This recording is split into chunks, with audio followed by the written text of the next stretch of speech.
A respected CEO by day, Malcolm Green traveled without fanfare or announcement. Just another black man in modest attire boarding a commercial flight to Atlanta. His mission: investigate troubling reports from a regional office where discrimination lurked beneath impressive metrics. 25 years after being homeless despite his engineering degree, Malcolm now owned Meridian Enterprises, the very corporation that once turned him away. The bitter irony wasn't lost on him as he approached the airport's VIP lounge, membership, card in hand, only to be stopped cold by Victoria's imperious voice. "Wait outside." Her dismissal carried volumes, assumptions made at a glance, judgment passed without evidence. Malcolm quietly complied, storing away this moment as the first piece of evidence. What Victoria couldn't know was that her casual cruelty had just set in motion a corporate earthquake. The man she'd deemed unworthy wasn't just any passenger. He was her fiancé Philip's boss, the owner of their entire world, and he'd just witnessed firsthand exactly what he'd come to find. Just before we get back to it, I'd love to know where you're watching from today, and if you're enjoying these stories, make sure you're subscribed. Malcolm Green gazed out the airplane window as the clouds parted to reveal the sprawling city below. At 52, he carried himself with quiet dignity, his salt and pepper beard neatly trimmed, eyes that had seen both hardship and triumph. As CEO of Meridian Enterprises, one of America's most respected Fortune 500 companies, he could have easily chartered a private jet. Instead, he chose a commercial flight, first class, but deliberately modest. "Sir, we'll be landing in about 20 minutes, the flight attendant said with a practiced smile. Malcolm nodded politely. "Thank you." He returned to reviewing the troubling reports from the Atlanta regional office. Employee complaints had doubled in the past 6 months. Customer satisfaction scores had plummeted. Something was wrong, and Malcolm couldn't shake the feeling that the carefully crafted quarterly reports weren't telling the full story. His phone buzzed with a message from Tasha Williams, his executive assistant of 15 years. "Are you sure about this undercover approach? You could just announce your visit. It would be much easier." Malcolm typed back, "I need to see the real environment, not a performance put on for the CEO."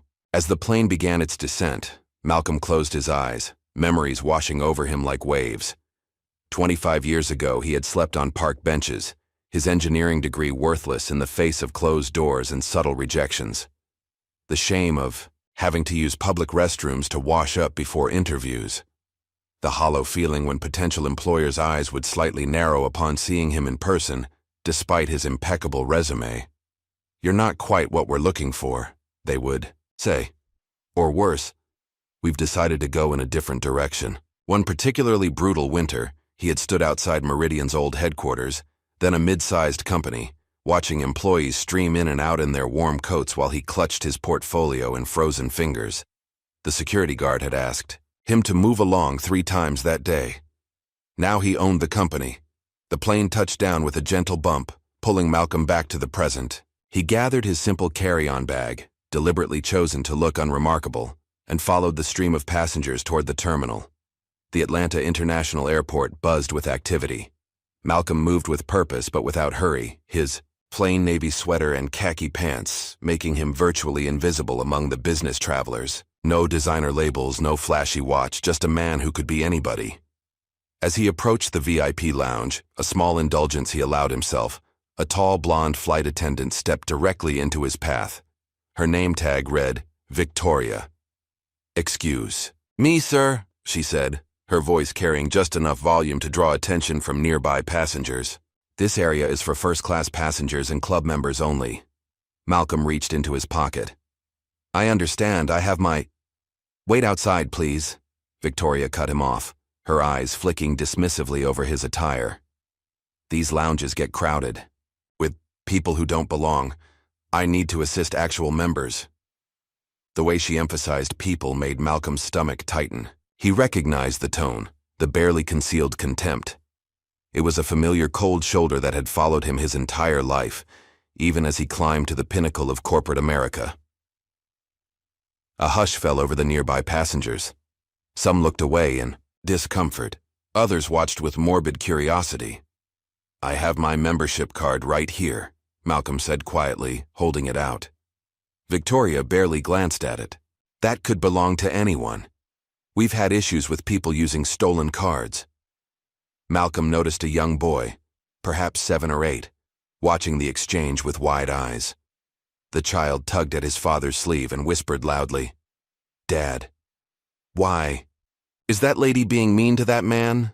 The father hushed his son, embarrassed. "I'll wait outside," Malcolm said, stepping back with dignity and tact. "Thank you." As he moved away, Malcolm caught sight of Tasha standing near the pickup zone, watching through the glass partition. Her face twisted with outrage, but Malcolm gave a subtle headshake. "Not now." Victoria's voice carried as she greeted the next person, a younger white man in a rumpled suit. "Welcome to the lounge, sir. Right this way." Outside the airport, Tasha waited with a nondescript rental car, her expression thunderous. "I saw what happened in there," she said as Malcolm approached.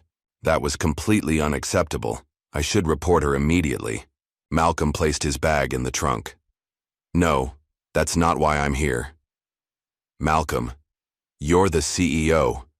You shouldn't have to deal with that kind of—" "That's exactly why I need to do this," he interrupted gently. "If they treat a stranger like that, imagine how they treat our customers and employees who can't fight back." Tasha fell silent, knowing he was right. "What's the latest from the office?" Malcolm asked, changing the subject as they pulled away from the curb. "They're expecting a corporate consultant named Jordan tomorrow morning. No one suspects it's you." Tasha handed him a folder. "I've set up everything as requested. Hotel reservation under Michael Jordan, office access badge, the works." "Michael Jordan?" Malcolm raised an eyebrow. Tasha smiled. "Couldn't resist. Besides, no one will believe the real Malcolm Green would use such an obvious alias." As they drove, Malcolm reviewed the personnel files of the Atlanta office leadership. Philip Donahue had been the regional manager for 5 years. His results looked impressive on paper: cost-cutting initiatives, streamlined operations. But employee turnover had spiked dramatically in the past 2 years, particularly among minority staff. Meanwhile, at the Atlanta regional office, the afternoon buzz was building. "Did you hear someone important is coming tomorrow?" A young account executive named Bethany whispered to her colleague. Amanda from HR was printing out visitor badges all morning. "Probably just another consultant to tell us how to do our jobs." "Better," her coworker replied with a shrug. Across the open office floor, Philip Donahue stood in his glass-walled office, phone pressed to his ear. At 45, he carried himself with the self-assured air of someone who had never questioned his right to be in charge. "Yes, just some consultant from corporate," he was saying. "Nothing to worry about. I've handled these types before." And a nearby cubicle, a young black woman named Layla Thompson kept her head down, focusing on her computer screen while simultaneously straining to hear Philip's conversation. Something about his dismissive tone made her uneasy. As evening fell, Malcolm checked into the Westfield Hotel, a comfortable but unremarkable establishment close to the office. From his window, he could see the illuminated Meridian logo atop the regional headquarters building. 20 years, he whispered to himself. 20 years to get here. His phone rang. Tasha checking in. "Everything's set for tomorrow," she said. "But Malcolm, be careful. The complaints we've seen might just be the tip of the iceberg." "That's what I'm counting on," Malcolm replied, his gaze still fixed on the glowing company logo in the distance. "The only way to remove poison is to find its source." After they hung up, Malcolm opened his laptop to review the employee complaints one more time. They painted a disturbing picture: passed over promotions, hostile comments, selective enforcement of company policies. But something about them suggested a deeper problem: a toxic culture that had taken root and flourished in darkness. Tomorrow, he would begin bringing that darkness into the light. Morning light streamed through the windows of the Atlanta regional office as Malcolm stepped off the elevator. He adjusted his simple gray tie, nice enough to look professional, but nothing that screamed executive. His badge read, Michael Jordan Corporate Consultant. The receptionist, a middle-aged white woman named Barbara, looked up with practiced politeness. "Good morning, how may I help you?" Michael Jordan, I'm here from corporate to conduct an operational review. Malcolm kept his voice neutral, professional. Barbara's eyes widened slightly. Oh, yes, Mr. Donahue is expecting you. She lowered her voice conspiratorially. Between you and me, everyone's been wondering what this visit is about. Just a standard review, Malcolm replied with a reassuring smile. Nothing to worry about. As Barbara made a phone call, Malcolm observed the office environment. Open floor plan, modern furnishings, the usual corporate aesthetic. But something felt off. A tension in the air like a piano string wound too tight. Mr. Jordan? A booming voice drew Malcolm's attention. Philip Donahue strode across the lobby, hand extended, teeth gleaming in a practiced smile. His suit was impeccably tailored, his handshake firm enough to establish dominance without being aggressive. Welcome to Atlanta. We're excited to have you here. Philip's charm was polished to a high shine, but his eyes assessed Malcolm coldly, categorizing him as either useful or irrelevant. Thank you for accommodating this review on short notice, Malcolm said, matching Philip's businesslike tone. Not at all. We have nothing to hide here. Our operation runs like a well-oiled machine. Philip gestured toward the main office area. Let me give you the grand tour. As they walked, Philip narrated with rehearsed enthusiasm, pointing out efficiency, improvements, and cost-saving measures. Malcolm nodded appropriately, noting how employees seemed to stiffen as Philip approached their desks. And this is our star intern, Layla Thompson, Philip said, stopping at a small desk tucked into a corner. Layla, this is Mr. Jordan from corporate. The young woman looked up, and Malcolm immediately recognized intelligence in her eyes, along with something else, wariness. She stood and offered her hand, her grip surprisingly firm. Nice to meet you, Mr. Jordan, she said, her voice steady but cautious. Layla will be your guide for the day, Philip announced. She knows this office, inside and out. I have meetings all morning, but I've cleared my schedule this afternoon for our debrief. He checked his expensive watch. Actually, I need to run. Layla can get you settled. As Philip walked away, Malcolm noticed how Layla's shoulders relaxed. Almost imperceptibly. Where would you like to start, Mr. Jordan, she asked. Why don't we begin with the daily operations? I'd like to observe rather than interrupt. Layla nodded and led him to a small desk near the marketing department. You can set up here. It gives you a good view of most of the floor. Throughout the morning, Malcolm watched the office dynamics unfold. On the surface, everything appeared professional. But in the small moments, when people thought no one was watching, he caught glimpses of the real culture. A marketing executive dismissively talked over an Asian team member's presentation. A group of account managers huddled around a desk, laughing at what appeared to be a private joke, while glancing at one of the few black employees. Small moments of exclusion, subtle enough to be denied if confronted. During the lunch break, Malcolm noticed Layla eating alone at her desk. He approached with his own sandwich from the cafeteria. Mind if I join you? She looked surprised but nodded. How long have you been with Meridian? Malcolm asked. Almost a year, Layla replied. This internship was supposed to be my foot in the door. Supposed to be. Layla hesitated, studying him carefully. It's complicated. I've heard that's often code for problematic, but I don't know if I can trust you enough to explain. A small smile flickered across her face. You're more perceptive than the usual consultants they send. Before she could continue, the elevator doors opened, and Victoria from the airport walked in, carrying a takeout bag. Malcolm tensed slightly, but kept his expression neutral as she approached Philip's office, kissing him on the cheek before entering. Layla noticed Malcolm's reaction. That's Victoria, Philip's fiancée. She works for the airline but visits almost daily.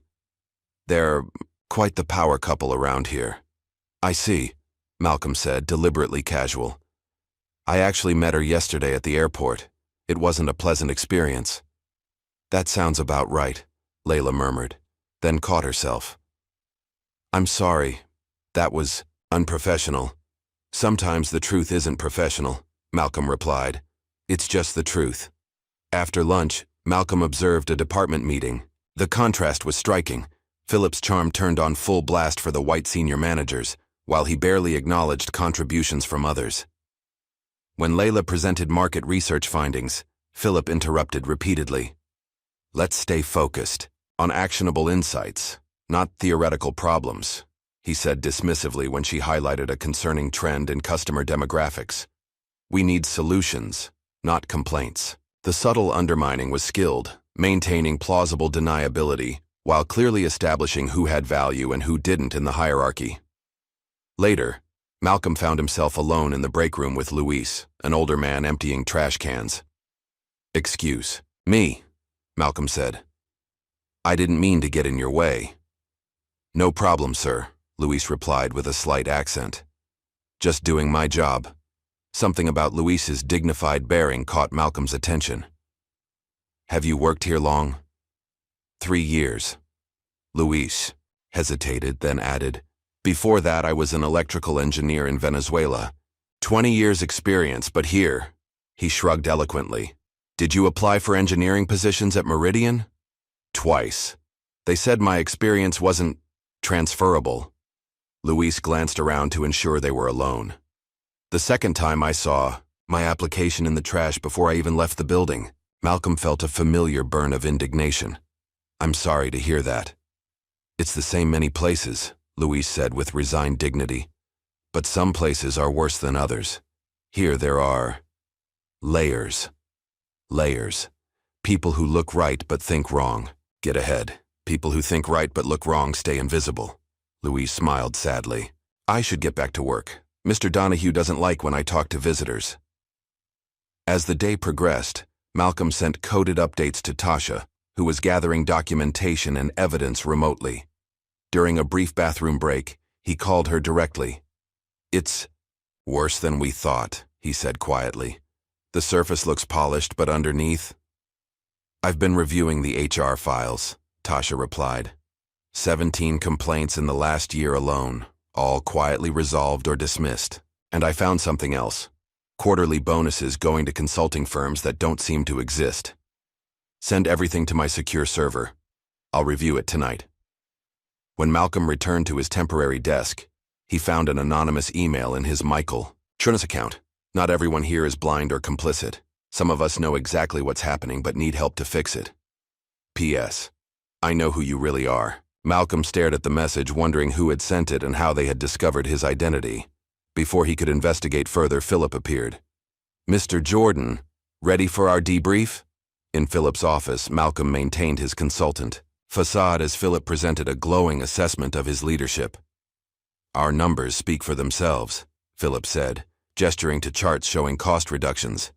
"We've trimmed the fat and optimized operations." "Impressive," Malcolm said carefully. "Though I notice employee turnover has increased significantly." Philip waved dismissively. "Natural attrition. This generation doesn't understand loyalty. Besides, fresh blood brings fresh ideas." As they spoke, Victoria entered without knocking, clearly comfortable in her fiancé's domain. "Sorry to interrupt, babe," she said, then noticed Malcolm and froze momentarily. "Oh, you're the consultant." "Michael Jordan," Malcolm offered his hand, watching her try to place where she'd seen him before. "Victoria Harmon," she replied, her handshake perfunctory. To Philip she added, "Don't forget dinner with the Whitmans tonight. Their daughter just made partner at Anderson and Beck." "Wouldn't miss it," Philip assured her. "Mr. Jordan and I are almost finished here." After Victoria left, Philip leaned forward confidentially. "Between us, corporate keeps pushing these diversity initiatives, but they don't understand the realities on the ground. Some people just aren't cut out for this level of business, you know?" Malcolm kept his expression neutral. "I find talent comes in all forms." Of course," Philip backpedaled smoothly. "I just mean culture fit is important. We need people who understand how things work in the real world." As the meeting concluded, Philip walked Malcolm to the elevator. "I hope your report reflects the success we've built here." "It will certainly reflect what I've observed," Malcolm replied carefully. Later that evening, in his hotel room, Malcolm spread out documents Tasha had sent over. Financial discrepancies, systematic patterns of promotion and termination, customer Complaints that had been buried. The picture was becoming clearer, and it was ugly. His phone buzzed with a text from Tasha. Found something important. Check your email. The attached file was a newspaper clipping from 1994, a photo of a young Malcolm standing outside the original Meridian headquarters, portfolio in hand. Below was a smaller photo of a security guard identified as Thomas Donahue, Philip's father. Malcolm sat back, memories flooding in. The guard who had told him to move along repeatedly. The same man who had watched him apply 3 times and be rejected 3 times, despite his qualifications. Now I understand, Malcolm whispered to the empty room. This was never just about business. He stared out the window at the Meridian logo glowing in the night, the truth settling around him like a heavy cloak. This wasn't just about fixing a toxic office culture anymore. This was about confronting a generational legacy of prejudice and exclusion, one that had shaped not just his life, but countless others. Tomorrow would bring a new phase of his investigation, and with it, difficult choices about how far he was willing to go to heal the company he had built. Malcolm Green hadn't become a CEO by backing down from challenges, and he certainly wasn't going to start now. The morning sun filtered through the blinds of Malcolm's hotel room as he reviewed his notes from the previous day. The connection between Philip and the security guard, who had turned him away decades ago, wasn't just coincidence. It was the missing piece that explained the deeply entrenched culture at the Atlanta office. His phone buzzed with a text from Tasha. Documents ready. Meeting with legal team scheduled for Friday. Malcolm texted back, keep digging. Need solid evidence of policy violations. He straightened his tie, slightly better quality today, but still nothing that would draw attention, and headed for the office, his mind working through next steps. Today would be about pushing boundaries, testing reactions, and seeing just how deep the rot went. The office was already buzzing when Malcolm arrived. He nodded to Barbara at reception and made his way to the small desk he'd been assigned. Layla appeared a few minutes later, 2 coffee cups in hand. Thought you might need this, she said, placing one on his desk.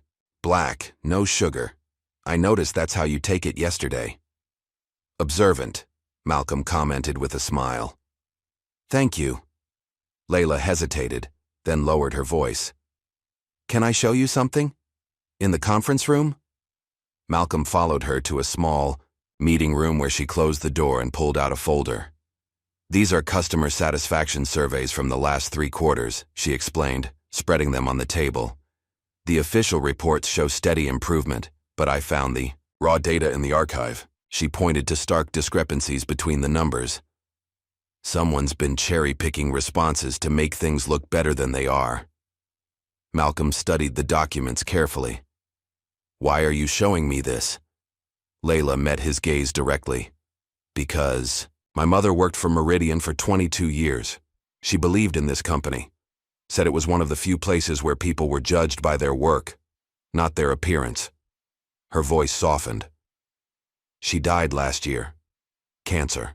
Her last advice to me was to get my foot in the door here because Meridian takes care of its own. She straightened her shoulders. Except it doesn't anymore. Something's wrong here and nobody's listening. I've tried raising concerns through proper channels, but they disappear into thin air. Malcolm felt a wave of respect for the young woman's courage. Why haven't you quit? Because running away doesn't fix anything, Layla replied. My mother didn't raise me to abandon ship when things get tough. She believed in this company for a reason, and I want to understand what changed.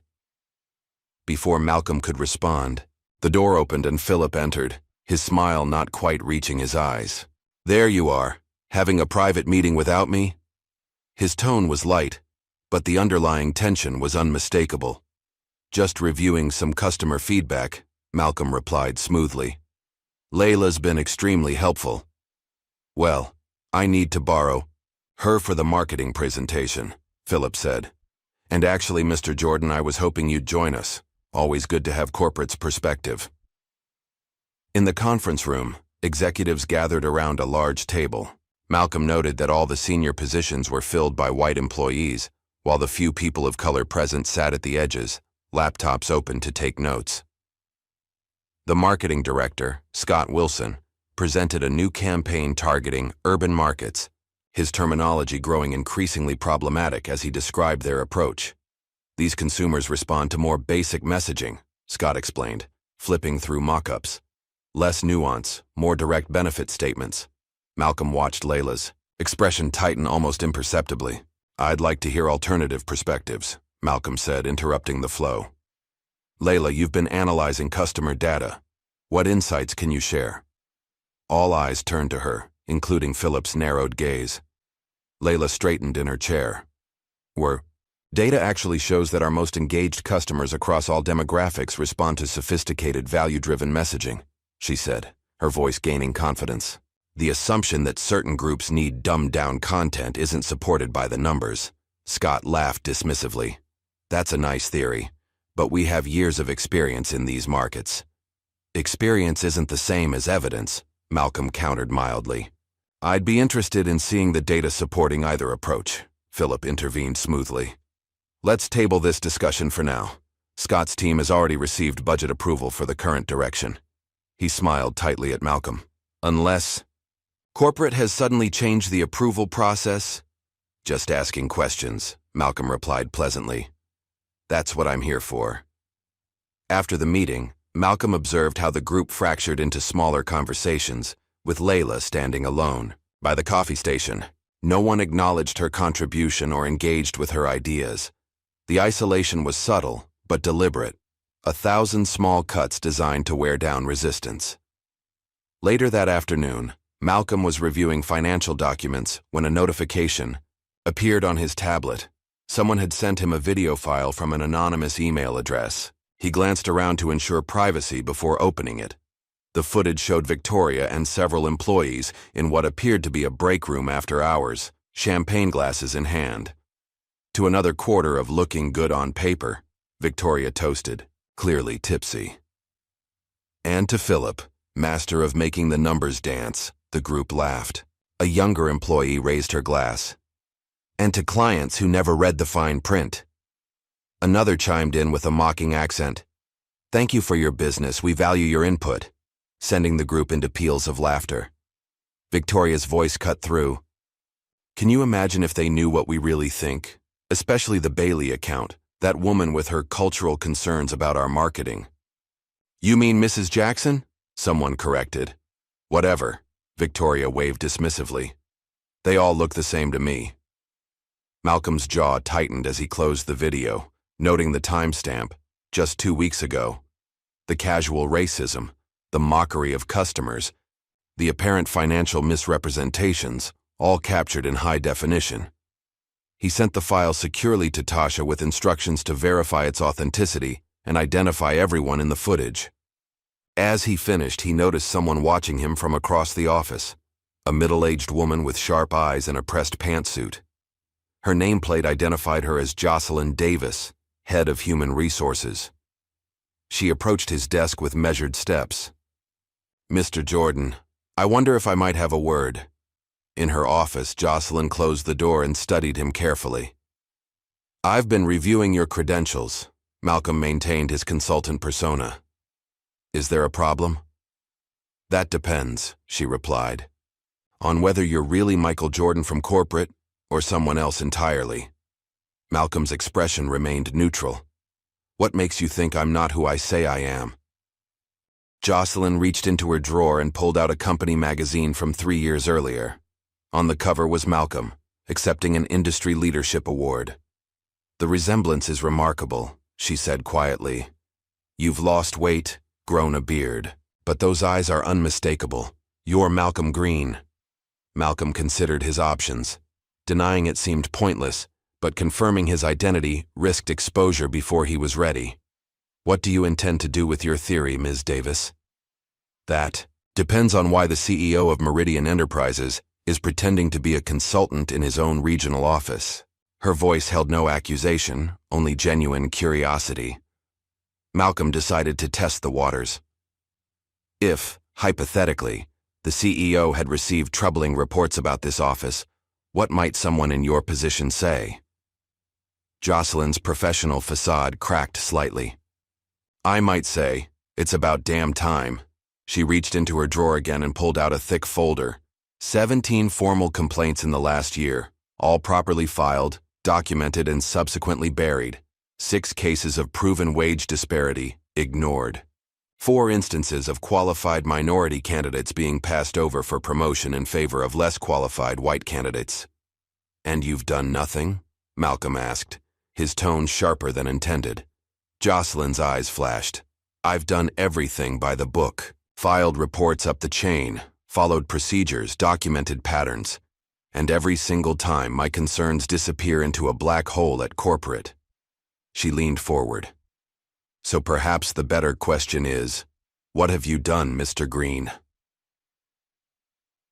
The challenge hung in the air between them, and Malcolm felt a reluctant respect for her directness.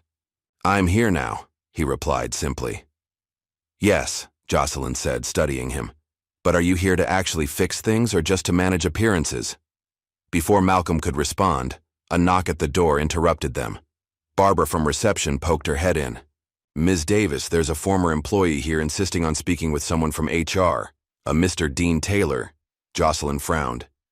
"Dean Taylor was terminated 6 months ago. He says it's urgent, and he won't leave until he speaks with someone." Malcolm stood. "I'd like to join this meeting if you don't mind." Jocelyn hesitated, then nodded.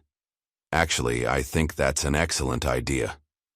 Dean Taylor sat stiffly in the visitor's chair, his expression a mixture of determination and discomfort at being back in the office. At 35, he carried himself with the confidence of someone who had found his footing elsewhere. "Thank you for seeing me," he began, then noticed Malcolm. "I don't believe we've met." "Michael Jordan, corporate consultant," Malcolm offered his hand. "I'm conducting a review of operations." Dean's eyebrows rose slightly. "Interesting timing." He turned back to Jocelyn. "I've started my own digital marketing firm, and I wanted to inform Meridian officially that we've just signed 3 former Meridian clients, including Bailey Financial." Jocelyn's expression remained professionally neutral. "I see. And you came in person to tell us this because I wanted on record that these clients left because of how they were treated here." Dean placed a folder on the desk. "Copies of emails between Philip Donahue and account managers discussing these clients in unflattering terms, emails that were accidentally copied to the clients themselves." Malcolm picked up the folder. "May I?" Dean nodded, watching as Malcolm reviewed the documents. Emails filled with racially charged language and dismissive comments about difficult clients who happened to be black business owners. "How did you get these?" Malcolm asked. "I didn't steal them if that's what you're asking," Dean replied. "When I was fired for performance issues, despite having the highest client retention rate in the department, these were forwarded to me by the clients themselves. They wanted me to know why they were leaving Meridian." Malcolm closed the folder. "And now you've taken them to your new venture." "I've earned their trust by treating them with respect," Dean said simply. "Something that became increasingly rare around here." He stood to leave, then paused. "You know, I loved working for Meridian. Its founder had a vision of what corporate America could be. Too bad that vision died with him." After Dean left, Jocelyn turned to Malcolm. "Still think you understand?" "What's happening here? I'm beginning to," Malcolm replied quietly. That evening, an all-hands meeting was called to discuss quarterly performance. Malcolm sat at the back, observing as Philip took the stage with confident authority. "Despite challenging market conditions, we've maintained profitability," Philip announced, clicking through slides of positive metrics. "However, we're still seeing inefficiencies in certain departments." Malcolm watched as Philip systematically shifted blame for every negative outcome onto departments with the highest diversity, while praising teams led by his inner circle. The narrative was masterfully constructed, plausibly fair on the surface, deeply biased underneath. Later, back at his hotel, Malcolm received an encrypted file from Tasha, the financial report he'd been waiting for. "This can't be right," he muttered, reviewing the numbers. The report detailed plans for upcoming layoffs, supposedly based on performance metrics, but the correlation between performance and selection for termination was non-existent. What did correlate perfectly was age and race. Older employees and minorities made up 87% of the planned cuts. Malcolm's phone rang, Tasha calling directly. "Did you see it?" she asked without preamble. "Yes. Has legal reviewed this yet?" "They're on it now. But Malcolm, there's more. The tech team found evidence that someone's been altering performance reviews after submission. Guess whose reviews magically get worse after final filing?" Malcolm didn't need to guess. The pattern was clear. "We need to move carefully," he said. "Build an airtight case." "How much longer will you stay undercover?" Tasha asked. "The board is getting nervous about your extended vacation."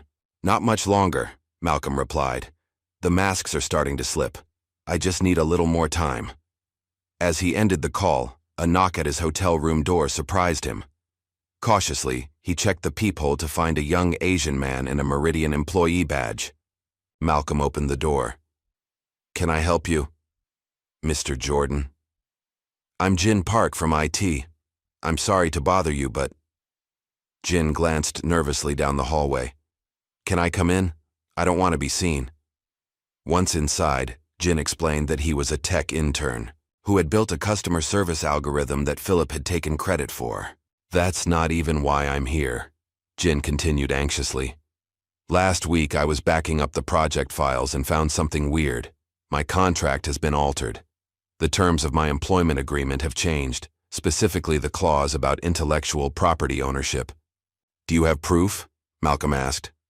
Jin nodded, pulling out a flash drive. "Original and modified versions, with access logs showing who made the changes. It wasn't just mine. It looks like they've been doing this to all the technical staff with foreign backgrounds." As Malcolm reviewed the evidence, he realized the scope of corruption was even wider than he'd suspected. This wasn't just about prejudice, it was systematic exploitation and fraud. "Thank you for bringing this to me," Malcolm said. "I'll make sure it reaches the right people." After Jin left, Malcolm stared out the window at the city lights, the weight of responsibility heavy on his shoulders. What had started as an investigation into employee complaints had uncovered something far more sinister, a corrupt system, designed to enrich a few at the expense of many, with racial bias as both tool and cover. His phone buzzed with a text from Jocelyn. "We need to talk, not at the office. Tomorrow, 7 a.m., Adams Park." Malcolm sent a single word in reply. "Confirmed." As he prepared for bed, Malcolm couldn't shake the feeling that tomorrow would be a turning point. The walls were closing in on Philip's operation, and soon, very soon, it would be time for Malcolm Green to step out of the shadows and into the light. Dawn painted the Atlanta skyline in hues of orange and gold as Malcolm walked through Adams Park. The early morning joggers and dog walkers paid him no mind, just another businessman in casual weekend attire. Jocelyn Davis sat on a bench near the pond, feeding small pieces of bread to the ducks. Without her usual blazer and corporate attire, she looked more approachable, the tension in her shoulders slightly relaxed. "Thank you for meeting me," she said as Malcolm sat beside her. "Your text seemed urgent." Jocelyn tossed the last of the breadcrumbs into the water. "I've been gathering evidence for over a year. Documentation of every policy violation, every instance of discrimination, every financial irregularity I could find." She handed him a small flash drive. "It's all here, enough to justify termination of the entire executive team, but I couldn't go public alone." "Why not?" Malcolm asked, though he suspected he knew the answer.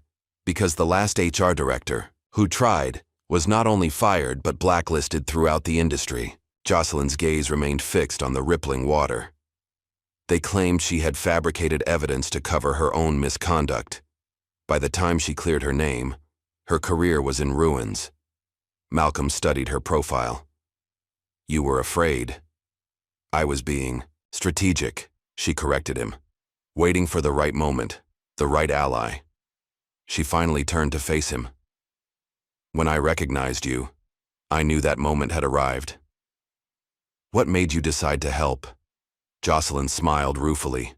"I've worked in HR for 20 years, Mr. Green. I joined Meridian because its founder, your predecessor, had a reputation for integrity.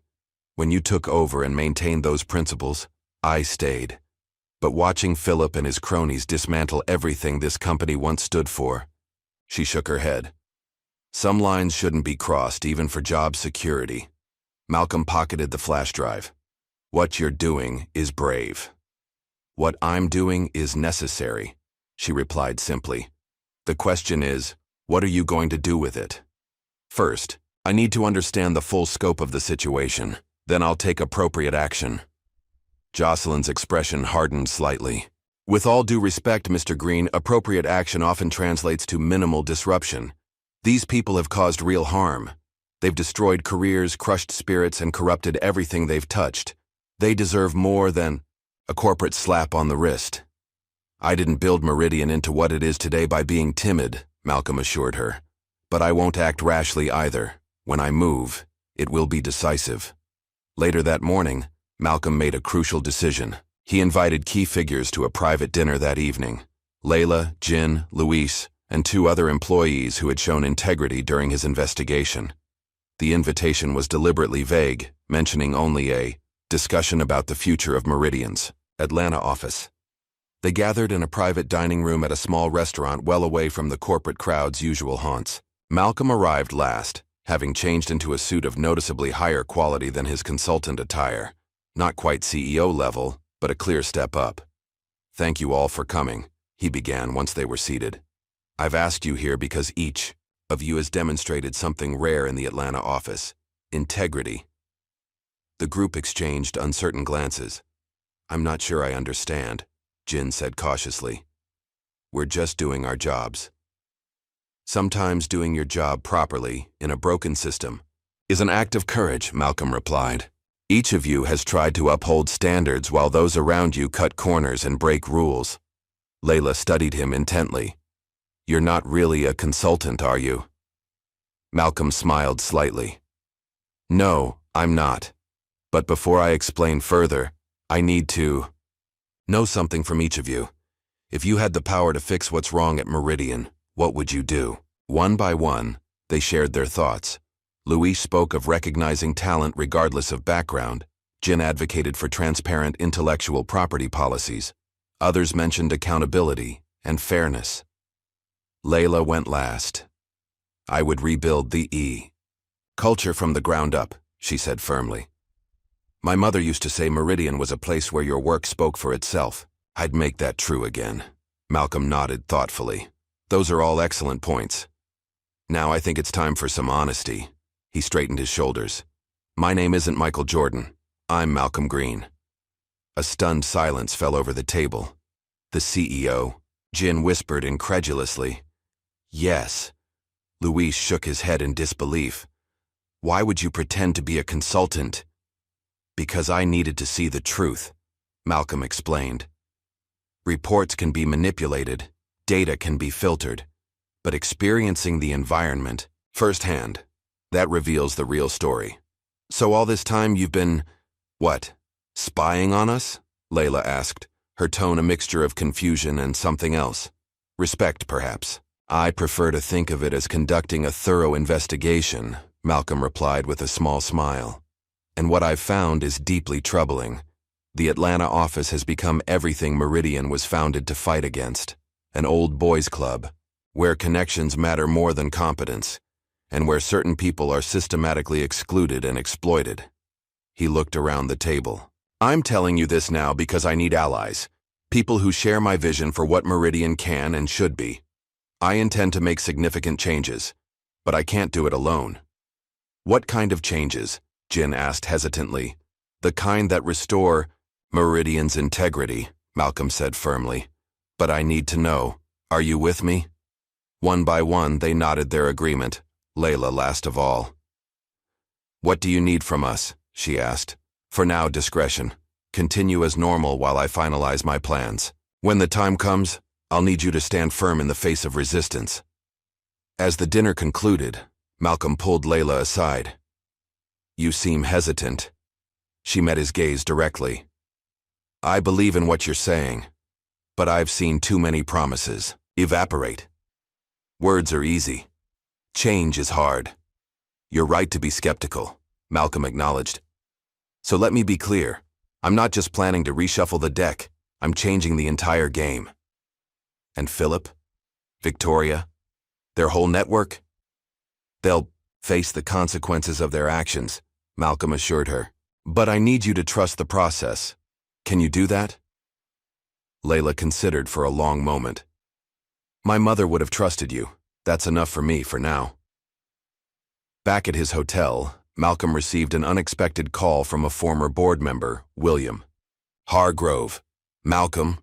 Bill Hargrove here. Heard a rumor you're in Atlanta. Malcolm frowned. His cover wasn't completely blown, but cracks were appearing. News travels fast. Always does, Bill replied. Listen, I've been hearing things about that office for years. If you're really Malcolm Green, what are you waiting for? That place needed cleaning out a decade ago. I appreciate the input, Bill, but I handle things my way. Just saying, sometimes a sledgehammer works better than a scalpel. After ending the call, Malcolm contacted Tasha to alert her to the potential leak. She had her own update. The board's been officially notified of your investigation, she reported. Mixed reactions, but most are supportive. The legal team has reviewed everything and says we have more than enough to justify immediate termination of at least 8 executives. Good. And the other matter? Corporate security is ready. They'll arrive Monday morning as requested. Perfect. Meanwhile, across town, Layla sat alone in her apartment staring at an email. She'd been passed over for promotion. Again. The feedback cited that she didn't smile enough and seemed aggressive in meetings. Standard coded language used to dismiss assertive black women. Her finger hovered over the resign button she'd drafted months ago, but never had the courage to send. Just as she was about to click, her phone rang. Malcolm. I heard about the promotion decision, he said without preamble. Layla's breath caught. How did you? I have access to all HR notifications now, he explained. I'm sorry this happened. It's fine, she said automatically. I'm used to it. It's not fine, Malcolm replied, his voice firm. But I'm asking you not to quit. Why? Should I stay? Nothing ever changes. Don't quit, Malcolm said, his voice softening slightly. Rise with me. Something in his tone, the absolute certainty, made Layla pause. What does that mean? It means I see your potential, even if others have deliberately ignored it. It means I'm planning something bigger than just fixing a broken office. And it means I need people like you beside me, not walking away. After they hung up, Layla closed the resignation email without sending it. For the first time in months, she felt something dangerous stirring in her chest. Hope. The following day, Philip called an emergency leadership meeting. His usually polished demeanor showed signs of strain, his tie slightly askew, his smile a bit too tight. I've just received word that someone from corporate security is flying in next week, he announced, pacing the conference room. Apparently, there are concerns about our operation. Victoria, sitting at his right hand as usual despite having no official role, frowned. What kind of concerns? They wouldn't say, just that it's a standard review. Philip loosened his tie further. We need to make sure everything is in order. Scott, double-check the marketing expenses. Jenna, review all the recent termination paperwork. Make sure the I's are dotted and the T's are crossed. Malcolm, still in his consultant disguise, watched. The barely concealed panic with satisfaction. Rats beginning to flee a sinking ship. Mr. Jordan, Philip turned to him with forced joviality. Since you've been reviewing our operations, perhaps you have insight into what triggered this security visit? Malcolm shrugged innocently. I'm just a consultant. They don't tell me everything. But surely you've reported your findings to corporate? Any issues you've identified? My report isn't complete yet, Malcolm replied smoothly. But I'm sure corporate security has their own sources of information. Philip's smile tightened further. Of course. Well, I'm confident we have nothing to worry about. Meridian Atlanta has always operated with the highest standards of professionalism. Victoria nodded emphatically. Absolutely. Anyone who says otherwise clearly has an agenda. After the meeting, Malcolm observed the office descending into barely concealed chaos. Executives huddled in whispered conversations, papers being shredded, emails frantically deleted. The mask of competence and control was slipping, revealing the panic beneath. In the IT department, Jin watched as Philip's assistant rushed in, demanding immediate access to the backup servers. With a subtle nod from Malcolm passing in the hallway, Jin explained apologetically that the system was down for maintenance and would require at least 48 hours to restore. Similar scenes played out across the office.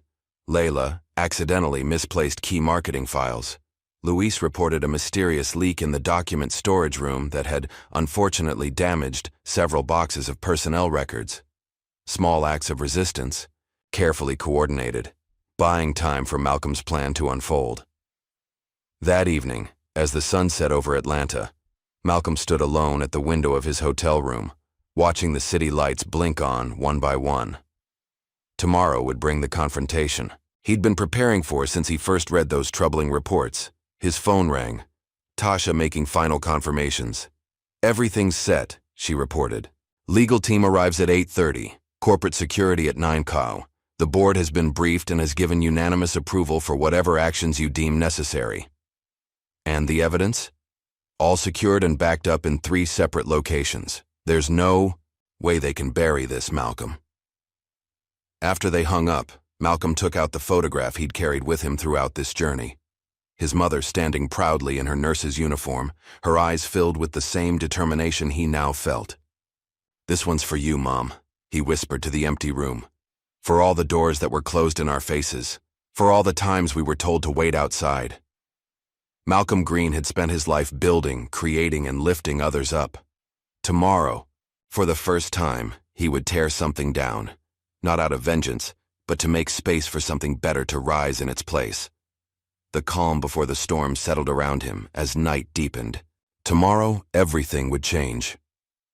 Monday morning arrived with a sense of inevitability.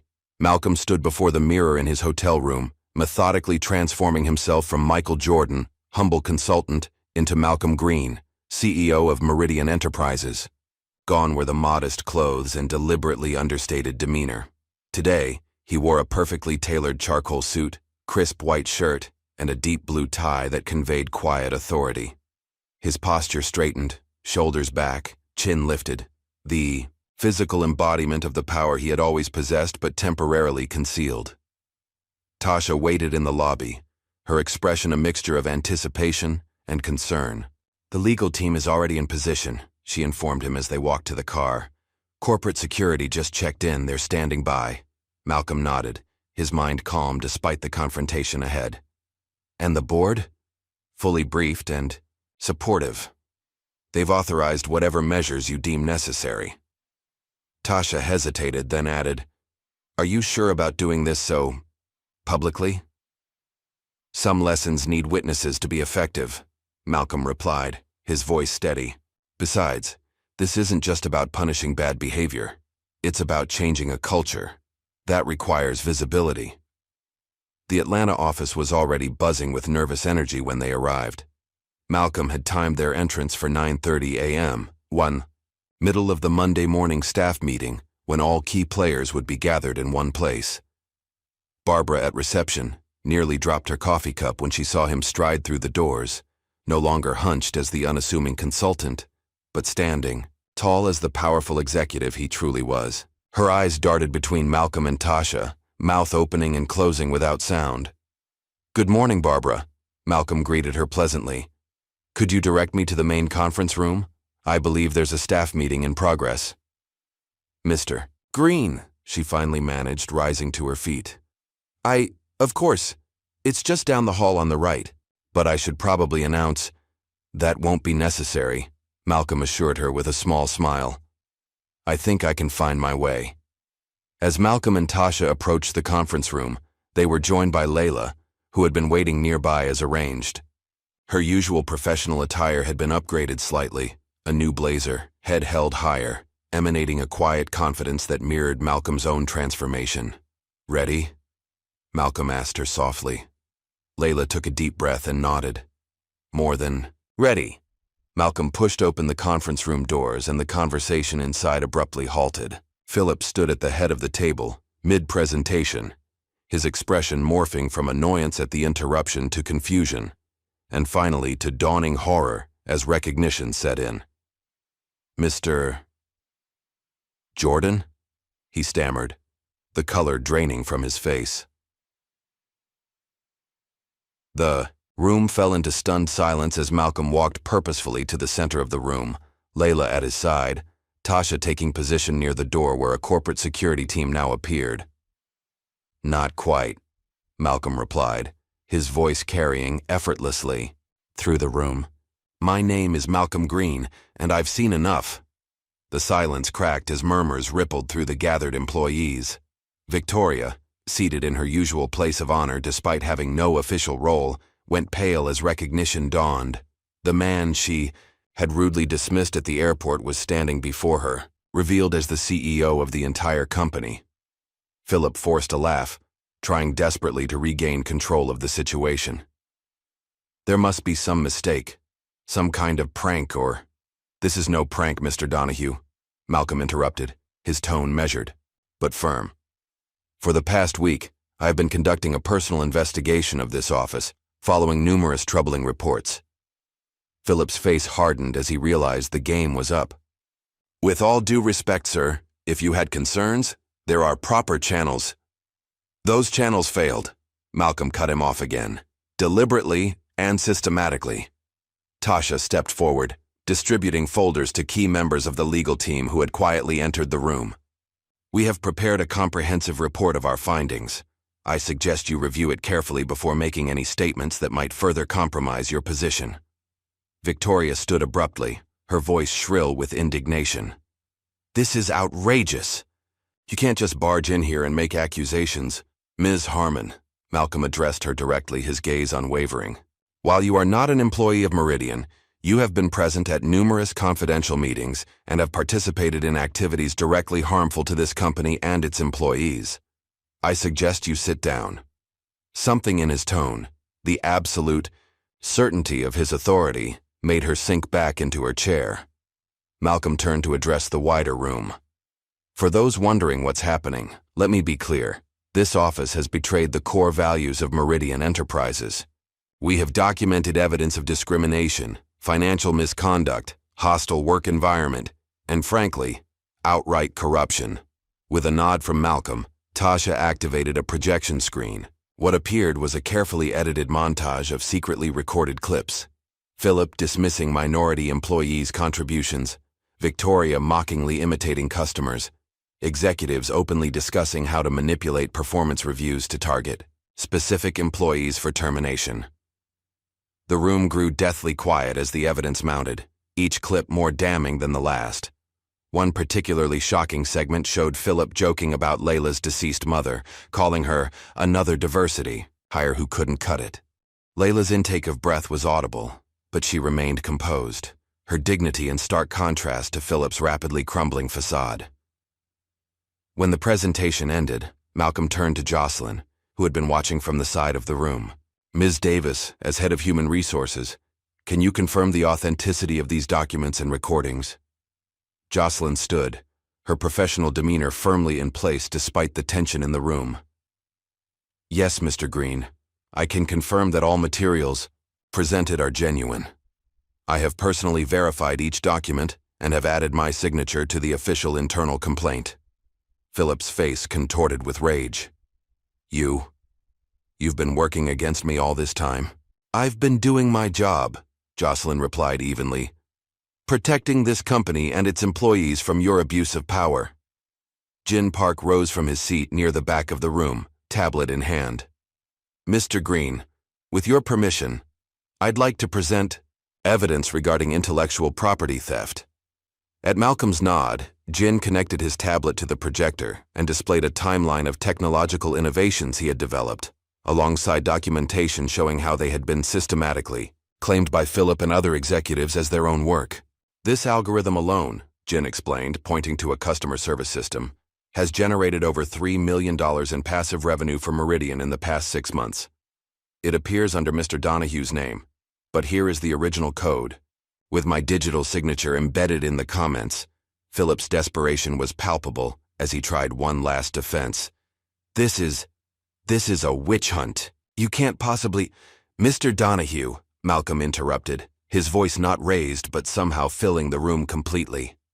"This region will be under comprehensive review and suspension starting immediately. All leadership contracts are frozen pending. Investigation. Your access to company systems will be revoked as of this moment. He turned to the security team standing by the door. Please escort Ms. Harmon from the premises. As she is not an employee, she has no right to be present for the remainder of this meeting. Victoria erupted, her carefully maintained poise shattering, completely. You can't do this to me. Do you have any idea who I am? Who my family knows? As security approached, she grabbed her purse and pointed a shaking finger at Malcolm. This is because of what happened at the airport, isn't it? This is personal, Malcolm regarded her calmly. No, Ms. Harmon, this is professional. Your behavior at the airport simply gave me insight into the culture that has been fostered here, one where people are judged by appearance rather than merit, where arbitrary power is wielded without accountability, and where basic human dignity is denied to those deemed other. Victoria's face flushed deep red as security gently but firmly guided her toward the door. The same hand she had raised imperiously at the airport now trembled as she collected her belongings, her pleas for Philip to do something, meeting only his frozen silence. As the door closed behind Victoria, Malcolm addressed the remaining employees. I want to be absolutely clear. Meridian was founded on principles of excellence, integrity, and equal opportunity. Somewhere along the way, this office lost sight of those values. Today, we begin the process of restoring them. He turned to Philip, whose arrogance had collapsed into sullen resignation. Mr. Donahue, you have 1 hour to collect your personal belongings. A security team will accompany you. Any attempt to access, delete, or remove company data will result in immediate legal action. As Philip was escorted out, the room remained in stunned silence. Malcolm surveyed the faces before him, some shocked, some relieved, some apprehensive about what would come next. For the rest of you, Malcolm continued, his tone softening slightly. I understand this is unsettling. Change always is.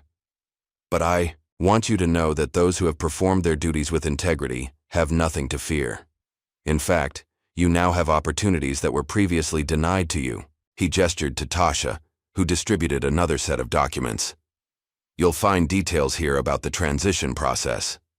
Jocelyn Davis will temporarily oversee operations while we conduct a thorough assessment of this office. I expect full cooperation from everyone. As the meeting dispersed, employees filing out in subdued groups, Malcolm remained in the conference room with his core team. Tasha, Jocelyn, Layla, Jin, and the legal representatives. Phase 1. Complete, Tasha commented, checking items off her tablet. But this is just the beginning. Malcolm nodded, his expression serious. The real work starts now. Rebuilding is always harder than tearing down. Layla, still processing the revelation about Philip's comments regarding her mother, finally spoke. What happens to the rest of them? The ones who enabled this, who looked the other way? That depends, Malcolm replied, meeting her gaze directly, on whether they choose to be part of the solution going forward. Everyone deserves a chance to show who they truly are when the pressure of a toxic environment is removed. As they gathered their materials to continue the day's work, Malcolm paused at the conference room window, looking out over the Atlanta skyline. The storm had broken, but the air had yet to clear. The unmasking was complete. Now came the reckoning. Poryut, midday, news of the dramatic events at Meridian's Atlanta office had spread throughout the company's national network. Malcolm's executive team had prepared a carefully worded internal announcement, followed by a brief press statement acknowledging leadership changes at the regional level. What they hadn't anticipated was how quickly the story would catch fire on social media. An employee had discreetly recorded Malcolm's confrontation with Philip and Victoria, and though no identifiable faces were visible, the audio painted a vivid picture. By afternoon, the Meridian reckoning was trending, with employees from other branches beginning to share their own experiences of discrimination and misconduct. In his temporary office, formerly Philip's, Malcolm reviewed the social media reports with Tasha.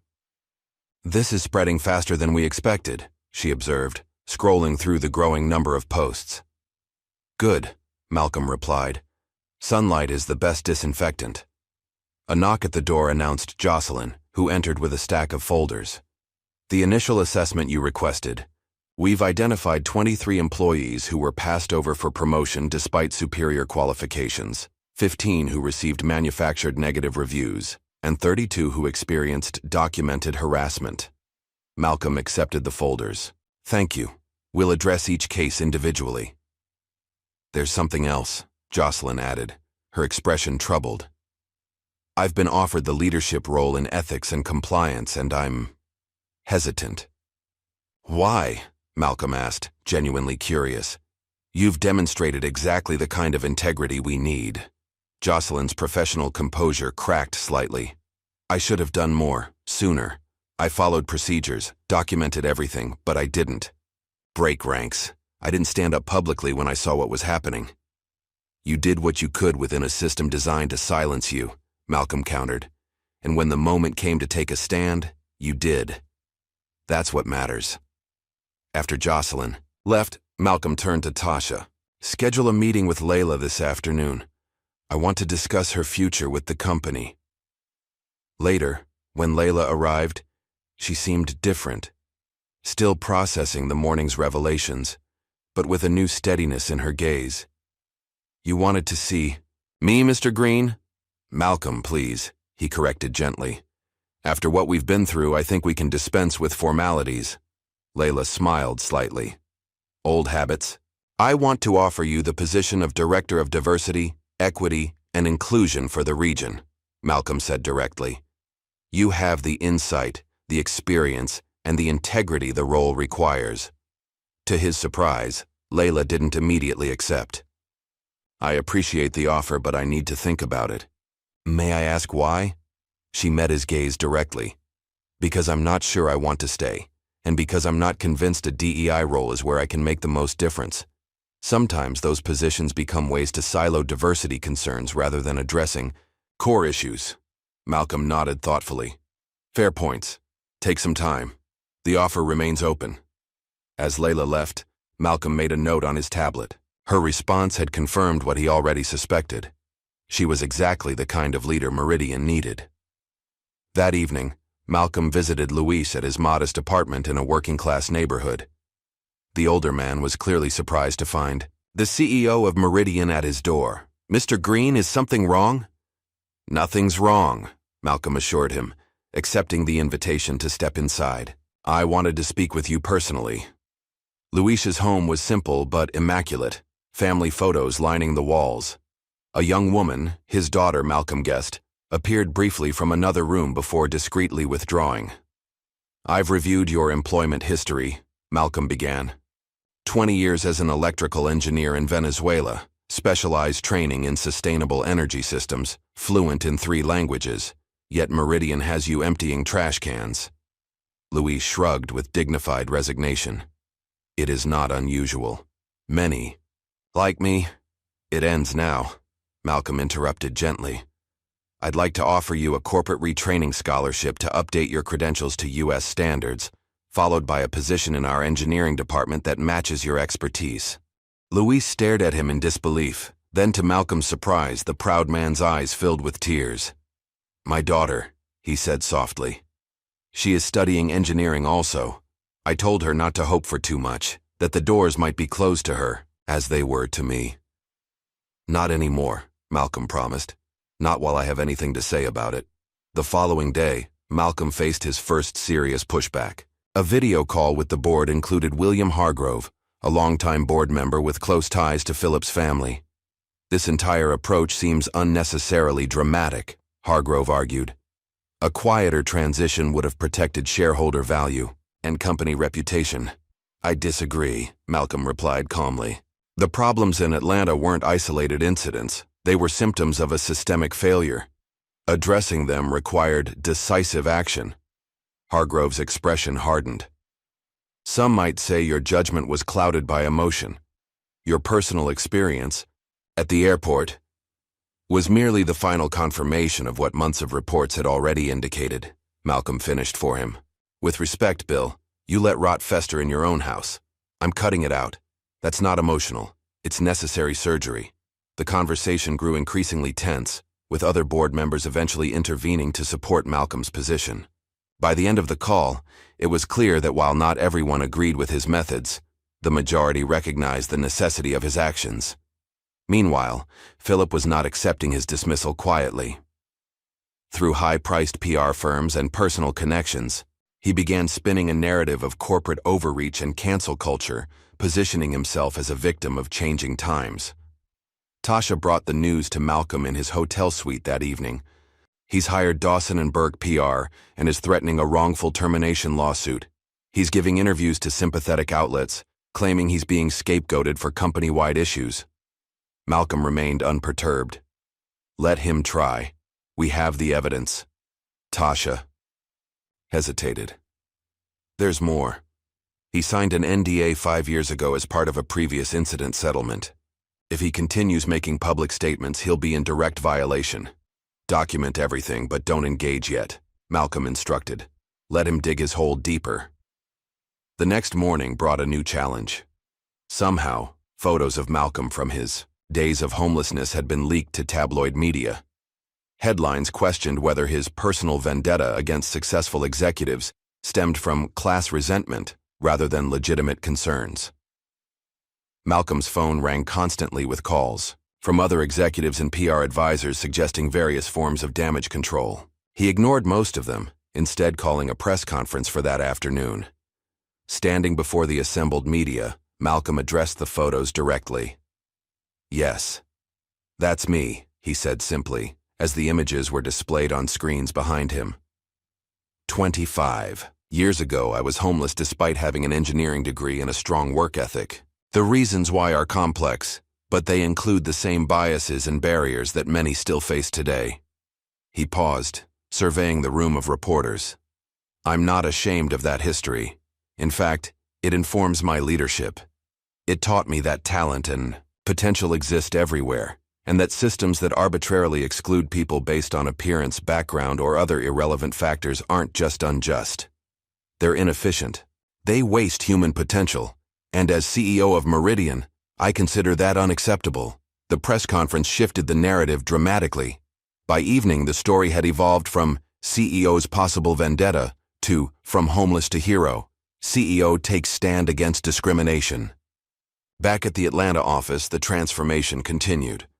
Former employees who had been unfairly terminated were contacted and invited to return. Some accepted eagerly, while others had moved on to better opportunities, but appreciated the acknowledgement of past wrongs.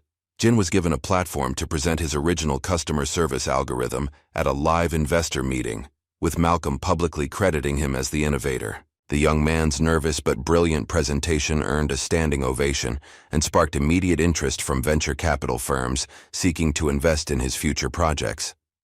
They've offered me funding to develop a startup, Jin told Malcolm. Afterward, his expression a mixture of excitement and uncertainty. I'm not sure whether to accept or stay with Meridian. Why not both? Malcolm suggested. Meridian could be your first client and investment partner. We get priority access to your innovations. You get the freedom to develop them your way. The arrangement was quickly formalized, creating a new model for retaining innovative talent without stifling their entrepreneurial spirit. 7 days after the initial confrontation, Malcolm called a company-wide video meeting to announce structural changes. Employees from all regions watched as he outlined a new vision for Meridian's future. What happened in Atlanta wasn't an isolated incident, he acknowledged frankly. It was an extreme example of issues that exist to varying degrees throughout our organization. Today we begin addressing them systematically.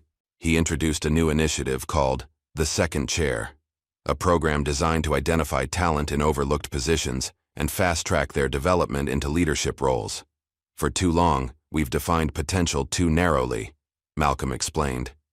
We've missed brilliant minds because they didn't fit our preconceived notions of what leadership looks like. That changes now. After the announcement, Malcolm met with Layla, who had requested a private conversation. I've been thinking about your offer, she began. I'm declining the DEI position. Malcolm nodded, unsurprised. I thought you might. But, she continued, I would accept a role as regional director, replacing Philip. Not because I think I'm ready, but because someone needs to rebuild this office from the inside out. Someone who remembers what it was supposed to be. Malcolm smiled. The position is yours. On one condition, you continue your education, fully funded by Meridian. Your potential goes beyond even this role, and I want you prepared for what comes next. As Malcolm prepared to return to the corporate headquarters, having set the transformation in motion, he received word of a surprising development. Victoria, unable to secure another position in the airline industry after video of her airport behavior went viral, had applied for a customer service representative position at a call center. Should we intervene? Tasha asked when she brought him the news. Malcolm considered the question carefully. No. Everyone deserves the chance to learn and grow from their mistakes. Maybe direct experience on the receiving end of customer service will provide perspective she lacked before. Philip's situation resolved less ambiguously. His lawsuit was dismissed when Meridian's legal team produced evidence of his NDA violations. The final blow came when his financial misconduct was fully documented, resulting in criminal charges for embezzlement and fraud. On his last day in Atlanta, Malcolm visited a small cemetery on the outskirts of the city. Layla stood beside a well-maintained grave, placing fresh flowers beside the headstone. "My mother would have liked you," she said as Malcolm approached. "She always believed Meridian was special." "It is," Malcolm replied, "because of people like her, and now, because of people like you." As they walked back to the car, Layla asked the question that had been on her mind since the beginning. "Why did you buy Meridian in the first place? Of all the companies you could have acquired?" Malcolm smiled slightly. "Because 25 years ago, they rejected my application 3 times without ever giving me an interview. Because their security guard told me to move along when I waited, hoping to speak directly with a hiring manager." He looked back at the skyline, the Meridian logo visible even from this distance. "I didn't buy it for revenge. I bought it because I saw what it could be if the barriers were removed. Sometimes you have to become the change you're waiting for." As they drove away, neither noticed a solitary figure watching from a distance. Philip, now unemployed and increasingly isolated, observing the connection between the CEO and the woman who had taken his position.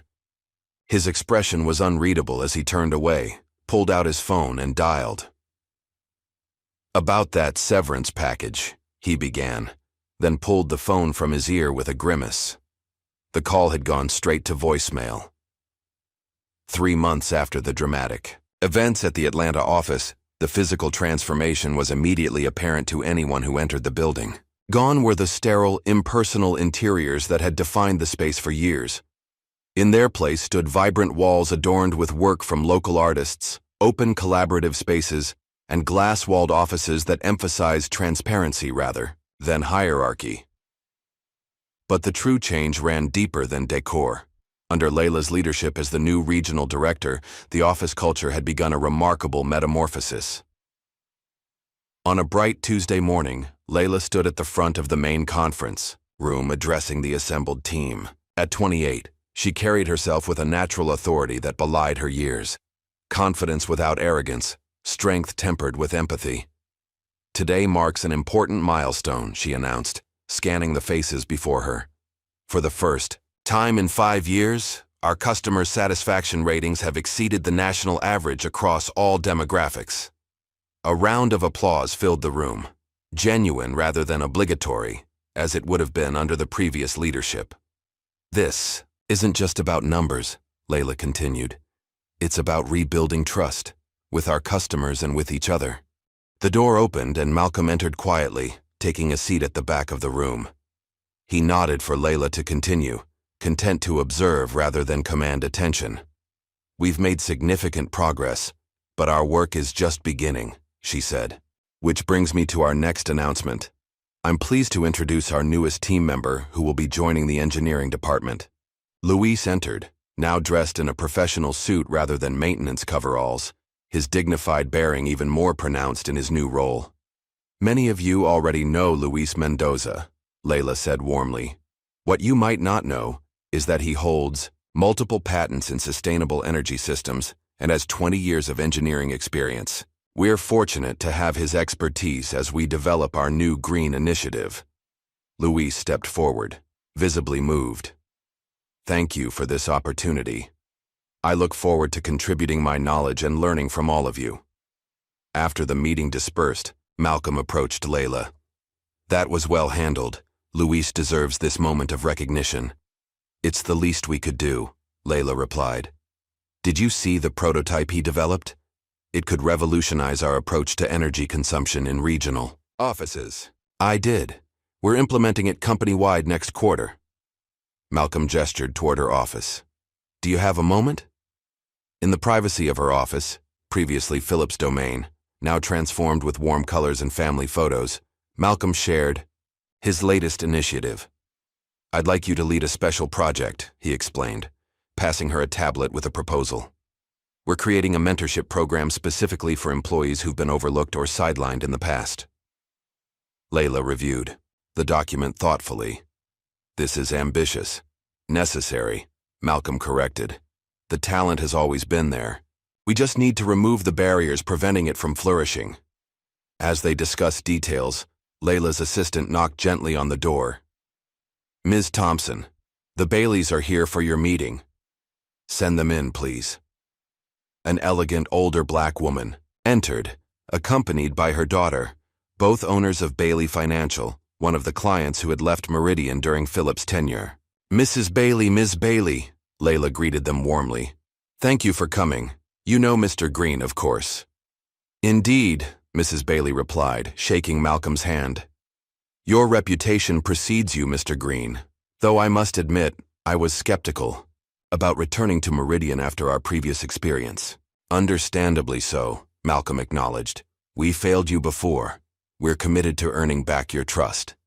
That's precisely why we're here, the younger Ms. Bailey said. We've been impressed with the changes we've observed. Ms. Thompson's presentation last week was particularly compelling. Layla has full authority to implement whatever measures she deems necessary to serve your needs properly, Malcolm assured them. If you decide to return to Meridian, you'll be working with the best team we have. After the Baileys left, Layla exhaled slowly. That would be a significant account to recover. It's not just about the account, Malcolm reminded her. It's about making things right. Later that afternoon, Malcolm visited the HR department where Jocelyn was conducting interviews for her expanding ethics team. Through the glass wall, he observed her thoughtful questioning of candidates, noting how she gave each person her full attention regardless of their rank or background. When the interviews concluded, Malcolm joined her in her office. How's the team coming together? Jocelyn sighed, removing her reading glasses. Slowly. Finding people with both the technical skills and the moral courage for this work isn't easy. You seem troubled, Malcolm observed. I am, she admitted. Building an ethics department is one thing. Building trust in that department after years of institutional failure is another challenge entirely. Malcolm nodded understanding. People need to see that things have truly changed. Exactly. And despite all our progress, I still sense hesitation when employees bring forward concerns. They're waiting for the other shoe to drop, for things to revert to how they were before. Trust is earned by showing up, Malcolm reminded her, not by apologizing endlessly. Your actions will speak louder than any reassurance. Jocelyn straightened her shoulders, resolve returning to her expression. You're right, we keep moving forward. Across town, a different kind of rebuilding was taking place.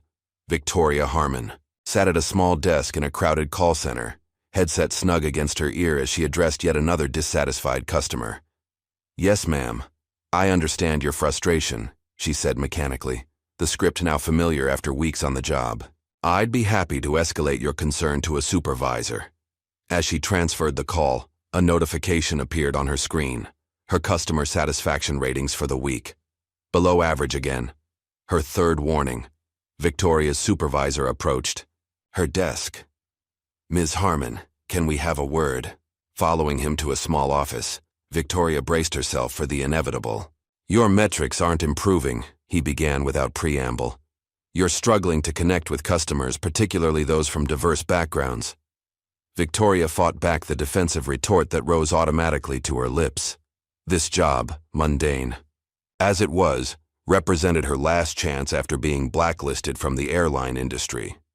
Philip was no longer answering her calls, her savings were dwindling, and her former friends had distanced themselves since her public downfall.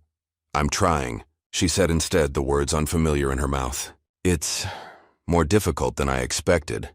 Her supervisor's expression softened slightly. "Look, you clearly have communication skills and intelligence, but customer service requires empathy, the ability to genuinely see things from someone else's perspective." "And you think I'm incapable of that?" Victoria asked, an edge creeping into her voice. "I think you haven't had to develop that muscle," he replied carefully.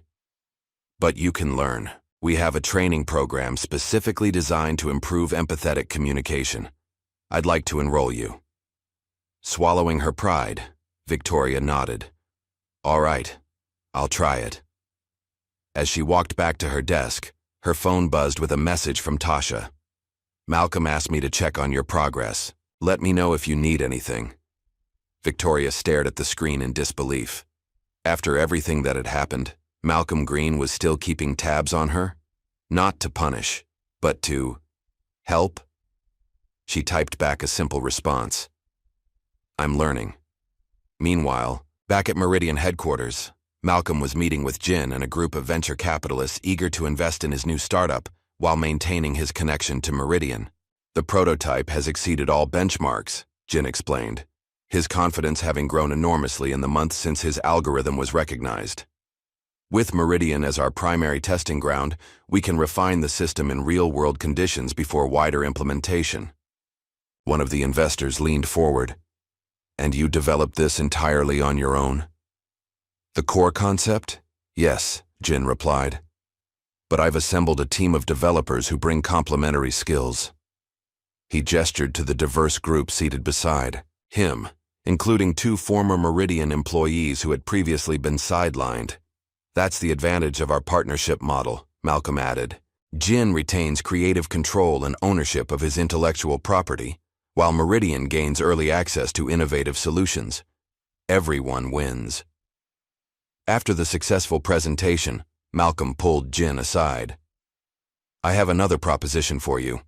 We're launching a coding academy for disadvantaged youth. Would you consider teaching a master class?" Jin's eyes widened. "Me? I've never taught before." "Sometimes the most impactful teachers are those who remember what it felt like to be overlooked," Malcolm replied. "Think about it." That evening, Malcolm returned to the Atlanta office for a special event, the launch of Meridian's nationwide commercial featuring employees sharing their journeys. The main conference room had been transformed into a viewing space, with team members gathered in anticipation. As the lights dimmed, the commercial began. On screen, Luis appeared first, speaking eloquently about his transition from janitor to lead engineer. Jin followed, demonstrating his algorithm while explaining how proper recognition had changed his career trajectory. Other employees shared similar stories of transformation, not just in Atlanta, but across Meridian's national network. The commercial concluded with Layla standing in front of the Atlanta skyline. "At Meridian, we believe talent can come from anywhere," she said, her voice clear and confident. "Our strength lies in recognizing potential in unexpected places." The final voice belonged to Malcolm, though he appeared only briefly. "This isn't just our company philosophy, it's our promise." As the lights came up, the room erupted in applause. Malcolm remained at the back, allowing Layla and the featured employees to receive the recognition they deserved. Later, as the celebration continued, Malcolm slipped away to his temporary office. On his desk sat a small framed photograph, his mother in her nurse's uniform, standing proudly outside her workplace. Beside it, he placed a pin from the new Atlanta branch. "We finally made it, Mom," he whispered. His phone rang, Tasha with an update on the nationwide implementation of the changes that had begun in Atlanta. "The Dallas office completed their restructuring today," she reported. "Denver is halfway through their transition. Overall, we're ahead of schedule." "And the resistance?" Malcolm asked, knowing that change never came without pushback, diminishing as results come in. "Success is a powerful argument," After they hung up, Malcolm stood at the window overlooking the city lights. The rebuilding was well underway, not just of a company, but of lives, dreams, and possibilities that had been systematically suppressed. Tomorrow would bring new challenges. But tonight, for the first time in months, Malcolm allowed himself to feel genuine satisfaction in what they had accomplished. Not victory. That was too simple a word for the complex process of transformation. Rather, progress. Real, measurable, human progress.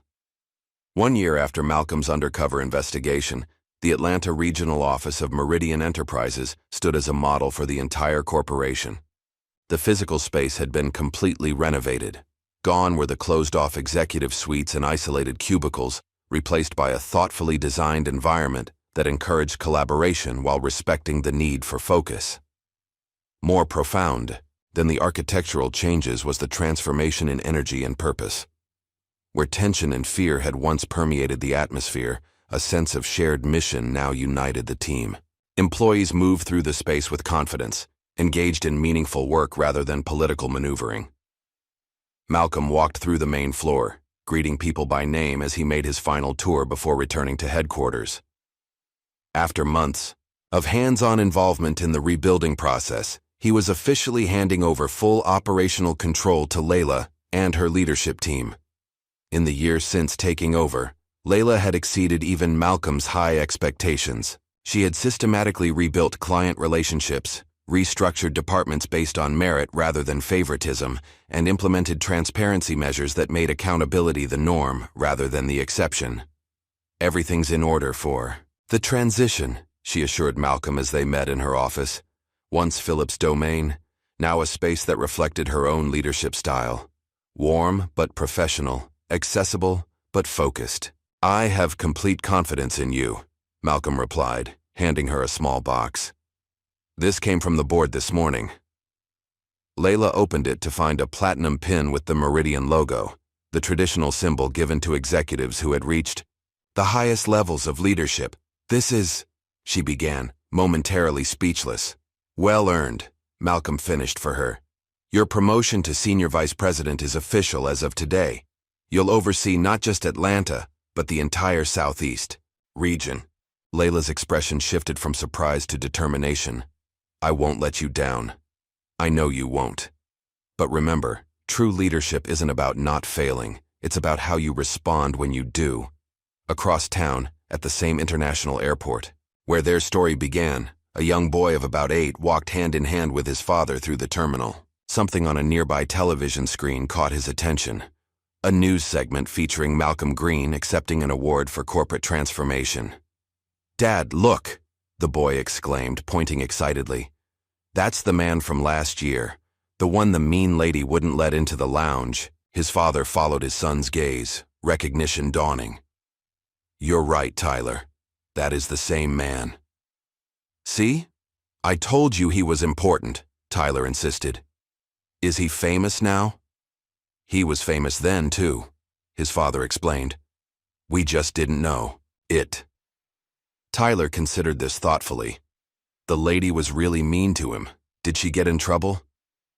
"I don't know, son, but sometimes the best consequence isn't punishment, it's learning to be better." Meanwhile, at a small cemetery on the outskirts of Atlanta, Malcolm stood alone before a simple headstone. He placed fresh flowers beside the name Elaine Green, beloved mother and healer. From his pocket, he took a small pin, the original Meridian logo from when he had first acquired the company. Carefully, he pressed it into the soft earth beside the flowers. "We finally made it," he whispered. "The company I always knew it could be." As he stood in silent communion with his mother's memory, his phone buzzed with a notification. A nationwide commercial was launching today, the centerpiece of Meridian's rebranding campaign. Malcolm had approved the concept, but had deliberately avoided viewing the final cut, wanting to experience it alongside the public. Back at his hotel, Malcolm turned on the television just as the commercial began airing. It opened with Layla speaking, directly to the camera. "A company is more than its profits or products. It's a community of people with unique gifts, perspectives, and potential. The camera pulled back to reveal Jin working with a group of young coding students from diverse backgrounds. When we recognize and nurture talent wherever we find it, innovation flourishes. Luis appeared next, leading a team of engineers. Experience comes in many forms. Sometimes the most valuable insights come from unexpected sources. The commercial continued with testimonials from employees and clients across the country, culminating in a powerful montage of Meridian's transformed workplaces, vibrant, diverse, and purposeful. Malcolm's voice provided the narration. At Meridian, we believe that true excellence requires more than skill.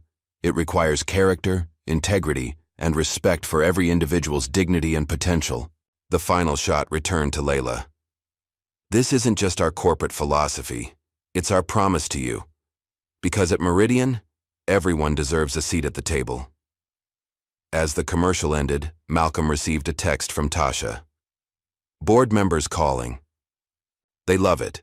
Stock is already up 3 points. He smiled, but it wasn't the financial validation that moved him.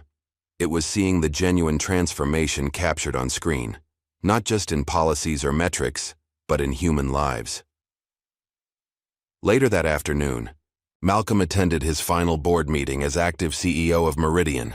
The boardroom fell silent as he made his unexpected announcement. Effective next quarter, I'll be transitioning to executive chairman, he informed them. It's time for new leadership to take Meridian into its next chapter. William Hargrove, once his critic but now an ally, leaned forward. This is rather sudden, Malcolm. May I ask why? It's not sudden at all, Malcolm replied calmly. This has been my plan from the beginning. I didn't acquire Meridian to run it indefinitely. I acquired it to transform it, to build a company where talent and integrity matter more than appearance or connections. He distributed folders containing his detailed transition plan. The executive team I've assembled over the past year is more than capable of continuing this work. As chairman, I'll provide guidance while giving them room to lead. And what will you do with your newfound time? Another board member inquired. Malcolm smiled. I'm establishing a foundation focused on workplace justice and economic opportunity. The details are in your packets. What he didn't mention was that he was donating a significant portion of his personal Meridian shares to fund the foundation, a decision that would make headlines the following week. As the meeting concluded, Malcolm received an unexpected update about Victoria Harmon. After completing the empathy training program at her customer service job, she had gradually improved her performance. Recently, she had been promoted to team leader, where she was showing surprising skill at mentoring new employees. Would you like us to continue monitoring her progress? Tasha asked. Malcolm considered the question. No, she's finding her own path now. That's all anyone can ask. The next morning, Malcolm prepared for his departure from Atlanta. His bags were packed, his affairs in order. One last task remained. He visited Philip Donahue's father, Thomas, now in his 80s, and living in a nursing home outside the city. The elder Donahue, once the security guard who had turned Malcolm away decades ago, barely recognized him at first. Mr. Green? Thomas squinted through thick glasses. The CEO? What brings you here? Closure, Malcolm replied simply, taking a seat beside the old man's wheelchair. Do you remember turning away a young man from Meridian headquarters in 1994?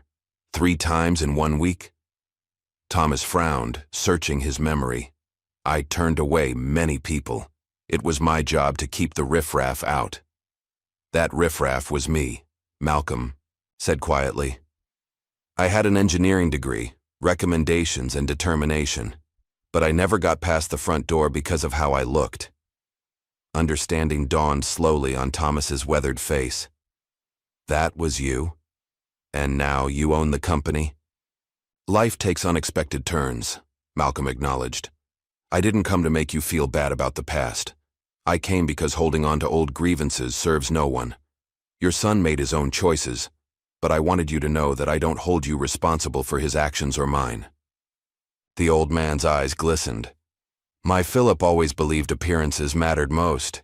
His mother and I taught him that. To our shame. We all have the capacity to learn and grow, Malcolm said, standing to leave. Even at my age, even at yours. As Malcolm walked away, he felt a weight lifting, the final piece of his personal journey falling into place. His last stop was the airport. As he approached the terminal, he noticed how different his experience was now. Not because he was dressed in expensive clothes or carried the trappings of power, but because he moved through the world with the quiet confidence of someone who had nothing to prove. At the VIP lounge entrance, a flight attendant held the door open with a warm smile. "Welcome in, Mr. Green," she said, recognizing him from recent media coverage. "It's an honor to have you with us today." Malcolm nodded in acknowledgement, the moment striking him with its perfect symmetry. Full circle indeed.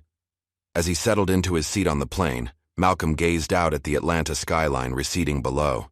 What had begun as an investigation into workplace discrimination had evolved into something far more profound, a reckoning with the past and a blueprint for the future. His phone buzzed with a final text from Layla. "Thank you for everything." "The real work continues," Malcolm smiled, typing his response. "It always does." The plane banked gently into the clouds, carrying him home. What privilege allows us to overlook in others? And what courage does it take to finally see ourselves? If this story moved you, like and subscribe for more narratives that challenge how we navigate our workplaces, our relationships, and ultimately, our shared humanity.